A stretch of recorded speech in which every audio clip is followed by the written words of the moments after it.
ఈ movie concept అయితే నాకు అనిపించినంత వరకు స్కామ్స్ రిలేటెడ్ అంతా ఉన్నదండి.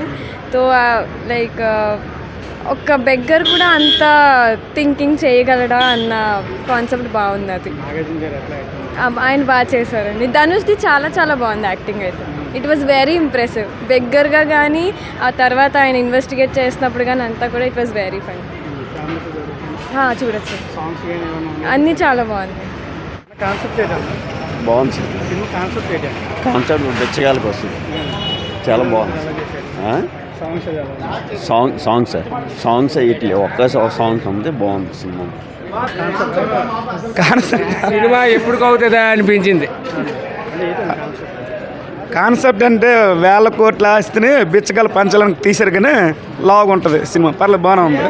చిన్న లాగ్. బిచ్చగాడికి తాలూకా లైఫ్ ఎలా ఉంటుందో దాన్ని లీడ్ చేయడానికి అలా ఉన్నదండి, అంతే. అండ్ ఆ అబ్బాయికి అతను కోటీశ్వరులు అయితే ఎలా అవుతుందో దాని నుంచి బాగా జరిగింది, బాగా చూపించారు. కాన్సెప్ట్ అంటే పేదవాళ్ళు లైఫ్ స్టైల్ ఎలా ఉంటుందని చూపించారు. అట్ ద సేమ్ టైం అంటే ప్రతి ఒక్కరు చూసి నేర్చుకోవాల్సింది ఇలా ఉంటుందని తెలుసుకోవాల్సింది అనమాట. ఒకసారి నేను చూడాలి ఇలా మూవీస్. ఇద్దరు బాగా చేశారు. నాగార్జున గారు సీనియర్ యాక్టింగ్ ఎలా చేయాలో అతను ఎలా చేశారు, జూనియర్గా ఇతను ధనుష్ అన్నది ఎలా చేయాలని అతను చూపించారు. సూపర్. ఫ్యామిలీతో కంపల్సరీగా చూడాల్సిన మూవీ. పిల్లలు కూడా చూపించాలి, ఎస్పెషల్లీ కిడ్స్ కూడా చూపిస్తే నేర్చుకుంటారు వాట్ ఈజ్ వాట్ అనేది. కాన్సెప్ట్ బిచ్చగాడు ఎలా ఉన్నాడు. స్క్రీన్ ప్లే బాగుందన్న, సాగర్ కమల మార్క్ ఉంది. చాలా కాన్సెప్ట్ మనీ గురించి మొత్తం ఉంది.